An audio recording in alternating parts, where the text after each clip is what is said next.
اگلی آیت میں فرمایا فَإِن لَّمْ تَفْعَلُوا وَلَن تَفْعَلُوا فَاتَّقُوا النَّارَ الَّتِي وَقُودُهَا النَّاسُ وَالْحِجَارَةُ أُعِدَّتْ لِلْكَافِرِينَ، لیکن اگر ایسا نہ کر سکو، ہرگز نہیں کر سکو گے، کفار بھی، کفار کے ٹوڈی بھی، ان کے ہم نوا بھی باقی مشورے دیتے ہیں تو لاؤ پھر سارے مل کر قرآن مجید جیسی کتاب لاؤ۔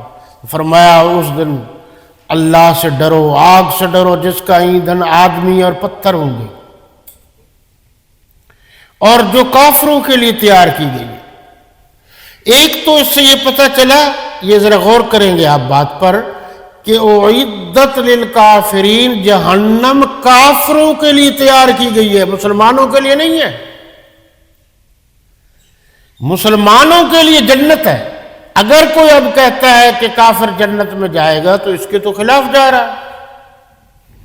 وہ پھر کلمہ پڑھنا یا نہ پڑھنا، اس میں فرق کیا رہا؟ مسلمان کی اساس، بنیاد، مسلمانوں کا سرمایہ اور سب سے بڑی قیمت والی چیز تو کلمہ ہے۔ کلمہ پڑھنے سے ہی وہ مسلمان ہو گیا۔ ہم گناہگار چھوٹی موٹی سزا کے بعد جنت میں جائیں گے، لیکن مسلمانوں کا ٹھکانہ بہرحال جنت ہے۔ اگلا لفظ جو کہا جی اس کا ایندھن آدمی اور پتھر ہوں گے، اس کا کیا مطلب ہے دوزخ میں؟ اس بات کا مطلب یہ ہے کہ جو لوگ پتھر کو پوجتے تھے، اللہ اس بات سے اتنا ناراض ہوتا ہے کہ وہ پتھر جو پوجے جاتے تھے ان کو بھی جہنم میں ڈال دے گا، اور جو پوجتے تھے ان کو بھی جہنم میں ڈال دے گا، اور اللہ فرمائیں گے یہ لو تمہارا معبود بھی آیا ہوا ہے، تم بھی آئے ہوئے ہو، جہنم میں آپ پوجو۔ یہ بڑی سخت بات ہے، اللہ اس سے ناراض ہوتا ہے۔ یعنی اللہ نے فرمایا ہے میں ہر چیز، ہر غلطی معاف کر دوں گا، شرک معاف نہیں کروں گا۔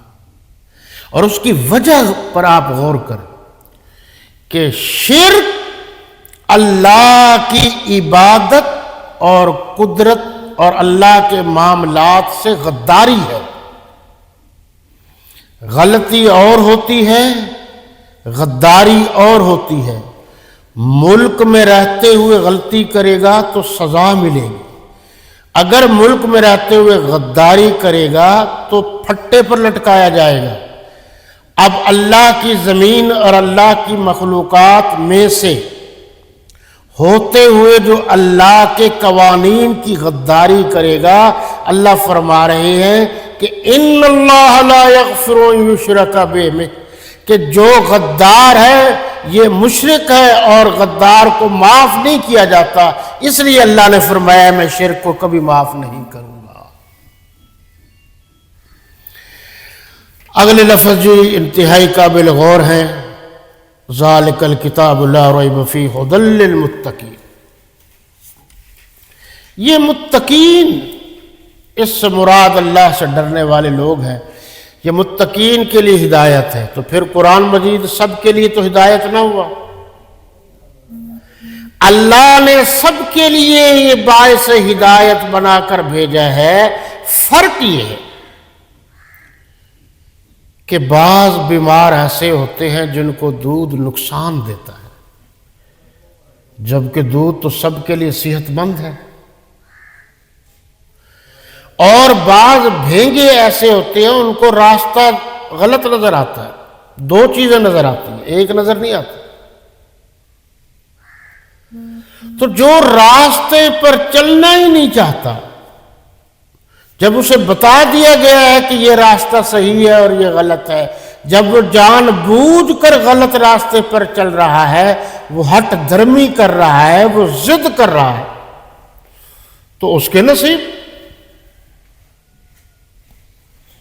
اللہ نے تو راستہ بتا دیا، وہ سورہ فاتح میں تھا، صراط الذین انعمت علیہم۔ الذین، اب یہ تین کوالٹیاں آ رہی ہیں۔ یؤمنون بالغیب، پہلی نشانی یہ ہے وہ ایمان بالغیب لاتے ہیں۔ ایمان بالغیب کیا ہے؟ یہ بہت سارے لوگوں کو مغالطہ ہو جاتا ہے، یہ اچھی طرح ذہن میں رکھیے۔ جو ہاتھ کے چھونے سے، مس کرنے سے، ٹچ کرنے سے جس چیز کا پتہ چل جائے، کوئی خبر آپ تک پہنچ جائے، کسی ذریعے سے کوئی آپ تک اطلاع پہنچ جائے، تو وہ غائب نہیں ہے۔ جو کسی ظاہری ذریعے کے بغیر آپ تک پہنچے وہ غائب ہے۔ مولانا مفتی تقی عثمانی صاحب نے یہ لفظ جو ترجمے میں لکھے ہیں وہ بہت اعلیٰ درجے کے الفاظ ہیں کہ کلی علم غیب اللہ نے اپنی ذات کے سوا کسی کو نہیں دیا، جزوی علم غیب اللہ نے دیا ہے۔ تو کبھی اللہ نے میرے نبی کو بتا دیا، کبھی نہیں بتایا، لیکن کلی علم جو ہے وہ اللہ نے اپنے پاس ہی رکھا ہے۔ تو عالم الغیب کا ترجمہ ہے غیب کا جاننے والا، یعنی کوئی ذریعہ نہیں ظاہری اعتبار سے، پھر اس کے جاننے والا کسی سبب کے بغیر جاننے والا وہ صرف اللہ ہے۔ وَيُقِيمُونَ الصَّلَاةَ، متقین کی نشانیاں بھی ہیں، نماز قائم کرتے ہیں۔ اس نماز سے مراد، اردو میں ہم نماز کہتے ہیں، مفسرین نے لکھا ہے کہ حقوق العباد، واجبات، فرائض، ان کا بھی خیال رکھتا ہے اور یہ عبادت بھی کرتا ہے۔ وَمِمَّا رَزَقْنَاهُمْ يُنْفِقُونَ، جو ہم نے انہیں رزق دیا ہے اور ان کی ضرورت پوری ہو چکی ہے، پھر باقی جو ہے اس میں سے وہ اللہ کی راہ میں خرچ کرے۔ ایک اس میں سے بھی فرائض ہیں، مثلا زکوٰۃ فرض ہے، طاقت ہو تو حج فرض ہے۔ ان چیزوں کے علاوہ اگر اللہ نے وسیع رزق دیا ہے تو وہ اپنی خوشی سے پھر اللہ کی راہ میں خرچ کرے۔ یہ کس کی علامتیں ہیں جی؟ متقین کی۔ اوپر للمتقین کا لفظ پڑھا ہے آپ نے، اور متقین کون ہوتے ہیں؟ نیک لوگ، پرہیزگار لوگ۔ تو پتہ چلا نیک اور پرہیزگار لوگ اللہ کے دیے ہوئے مال میں سے خرچ کرتے ہیں، جمع نہیں کرتے۔ تو لوگوں نے سمجھا ہوا ہے کہ متقی وہ ہے جو مال جمع کرتا رہے۔ یہ قرآن نے کہا ہے کہ متقین وہ ہے جو خرچ کرتے ہیں۔ کئی قسمیں ہیں خرچ کرنے کی، جو اللہ کی راہ میں خرچ کرتے ہیں۔ آیت نمبر آگے جو ہے اس پر آپ پوری غور سے توجہ سے دیکھیں۔ وَالَّذِينَ يُؤْمِنُونَ بِمَا أُنزِلَ إِلَيْكَ وَمَا أُنزِلَ مِن قَبْلِكَ وَبِالْآخِرَةِ هُمْ يُوقِنُونَ۔ اے محمد صلی اللہ علیہ وسلم، ہم نے جو آپ پر کتاب نازل کی ہے وہ تم سے پہلے پیغمبروں پر نازل ہوئی، سب پر ایمان لائے اور آخرت کا یقین رکھتے ہیں، تو وہ کامیاب ہے۔ جو اس وقت اب کسی نبی کی بات بھی مانتے تھے، جو کتاب تھی ان پر بھی ایمان لاتے تھے، وہ کامیاب ہے۔ اب وہی کتابیں جیسے میں نے بتایا ہے متغیر ہے، متبدل ہے، تحریف شدہ ہے، ایک بات۔ دوسری جو خاص بات ہے وہ یہ ہے کہ اگر حضرت عیسیٰ علیہ السلام کا کوئی ماننے والا ہے اور اب اللہ کے نبی صلی اللہ علیہ وسلم تشریف لا چکے ہیں تو وہ عیسائی کہلانے والا میرے نبی کو مانے گا تب مسلمان ہوگا۔ لیکن جب میرے نبی تشریف لے آئے اور پھر وہ پچھلے نبی کو نہیں چھوڑتا، پھر وہ عیسائی کا عیسائی ہوگا، مسلمان نہیں بن سکتا۔ اچھا، ایک اس میں ایک لفظ ہے، قرآن کا تو ہر لفظ قابل غور ہے نا، اور وہ ہے من قبلک، کہ ہم نے جو کتابیں آپ پر نازل کی آپ سے پہلے۔ اب پورے قرآن مجید میں آپ غور اور توجہ کریں تو کہیں یہ نہیں لکھا ہوا من بعدک، آپ کے بعد۔ جس کا بھی ذکر کیا قرآن نے پہلے نبیوں اور پہلے کتابوں کا کیا، بعد کا نہیں کیا۔ تو یہ بھی ختم نبوت کی دلیل ہے۔ اگر میرے نبی کے بعد اور اللہ کے قرآن کے بعد کوئی قرآن جیسی کتاب نے آنا ہوتا، اللہ کے اور کسی نبی نے آنا ہوتا، تو قرآن یہ لفظ من قبلک نہ کہتا، پھر من بعدک کہتا۔ تو یہ بڑی دلیلیں ہیں اس پر۔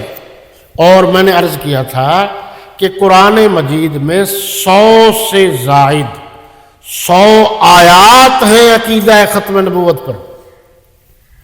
ایک آیت آپ دیکھ لیجیے، وقت کی قلت کے باعث سارے حوالہ جات بعد میں آپ چاہیں تو نوٹ کر سکتے ہیں۔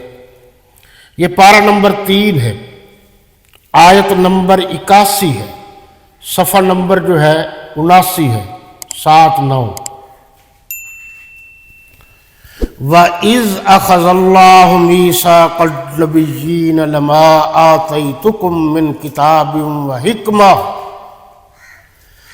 ثُمَّ جَاءَكُمْ رَسُولٌ مُصَدِّقٌ لِّمَا مَعَكُمْ لَتُؤْمِنُنَّ بِهِ وَلَتَنصُرُنَّهُ قَالَ أَقْرَرْتُمْ وَأَخَذْتُمْ عَلَىٰ ذَٰلِكُمْ إِصْرِي قَالُوا أَقْرَرْنَا قَالَ فَاشْهَدُوا وَأَنَا مَعَكُمْ مِنَ الشَّاهِدِينَ۔ ترجمے پر آپ غور کریں گے، اور جب یہ ترجمہ آپ کے سامنے اسی لیے رکھا جاتا ہے آپ خود دیکھیں، آپ کو پتہ چلے۔ اور جب اللہ نے پیغمبروں سے عہد لیا